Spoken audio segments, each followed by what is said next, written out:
Hello, everyone. Today's devotional is called Song of Songs. Yep, I'm going to go there. Famous love songs that are sing alongs. She loves me, yeah, yeah, yeah. And then I saw her face. Now I'm a believer. Which love song comes to your mind? We each have our own melody in our heads, I guess. What are love poems doing here? And did Solomon actually write this stuff? How is it the wisest man on earth had 700 wives and 300 concubines? Questions. All joking aside, there are these are all lines from the famous love song to the Bible called the Song of Song or Song of Solomon. Sometimes it's even called the Canticle of Canticles. It basically means from the Hebrew, the best song. It's a collection of ancient Hebrew love poetry. The poems are exquisite, beautifully crafted, and full of passion. It's pretty awesome that something like this is in the Bible, but at the same time it raises a fascinating question. Why are there 8 chapters of ancient love poems in the Bible? And how come God's not mentioned in Song of Songs at all? This question has had Jewish and Christian thinkers going for millennia. It's not one of those questions we're going to have an immediate answer for. It's a book full of bliss, and unless we let it enchant us and draw us into its wonder of the human experience, love, and delight, we are sorely missing the point. With that, let's address a couple of issues that will maybe help us understand this. We talked about the fact that this is the best song. That's not very difficult to understand.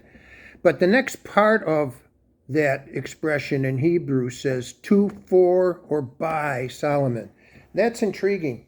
That leaves the door open to the fact that Solomon may have not written this at all. I sometimes sit back and struggle at the fact that could the wisest man on earth actually have 1,000 women? I mean, wow. So even though that Solomon was brilliant and really good with words, such as in 1 Kings 4:29 through 32,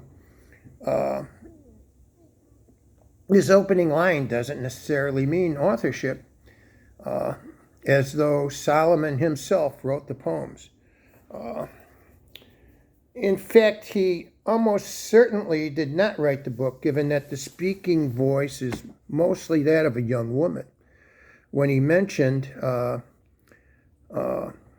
is mentioned, he's described in the third person.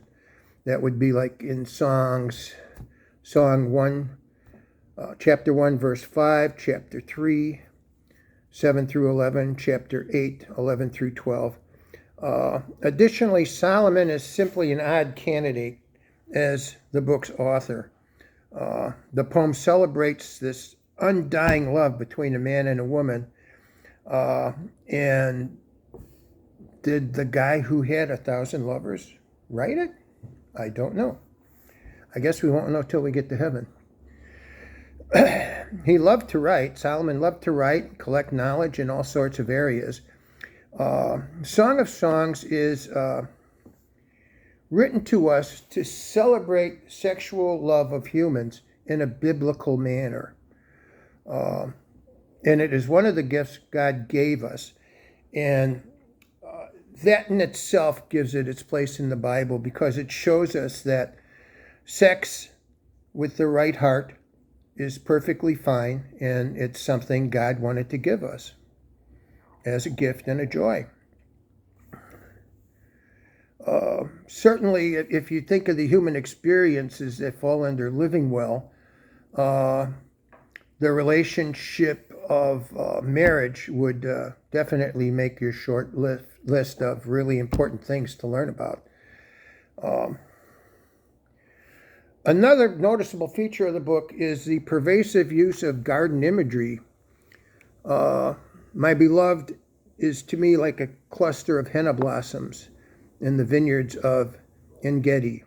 honestly, that doesn't roll off my tongue, but, it was a different time. So, or you who dwell in the gardens with companions, listening to your voice, let me hear it. Make haste, my beloved, and be like a gazelle or a young stag on the mountains of spices. So that would be Songs 8, chapter 8, 13 through 14. The book is permeated with images and scenes of garden love as they chase and play and embrace each other in poem after poem. So what's going on here? The only other story that places people in the garden, of course, is Genesis, and we're told that the man and the woman were naked and felt no shame. That was in Genesis 2:24-25. And that the two became one. The Garden of Eden is an image of human love, relationships as they were meant to be. It's the ideal image, and the Song of Songs explores the potential and the wonder of such a relationship. The Hebrew Bible scholar Tremor Longman had this to say: what is a book like the Song of Songs doing in the Bible? Without the song, we would be left with only very scarce and often negative words about a reality that is crucial to the human experience, love and sex. God, in his wisdom, has spoken through this poet of the song to both encourage and warn us about the unquenchable power of love and desire. The song celebrates the joy of physical touch, the exhilaration of exotic scent, the sweet sound of a lover's voice, and the taste of another's lips. The song is a divine affirmation of love and an acknowledgement of the pain that can often accompany it. Certainly is a unique book. I've never heard anyone I've never heard anyone preach it, and I imagine that could be challenging with a mixed audience in the congregation. So it should be a book that is stewarded and nurtured and recognized for what it is, simply a gift from God.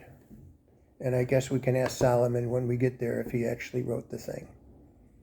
Love you, church. Bye.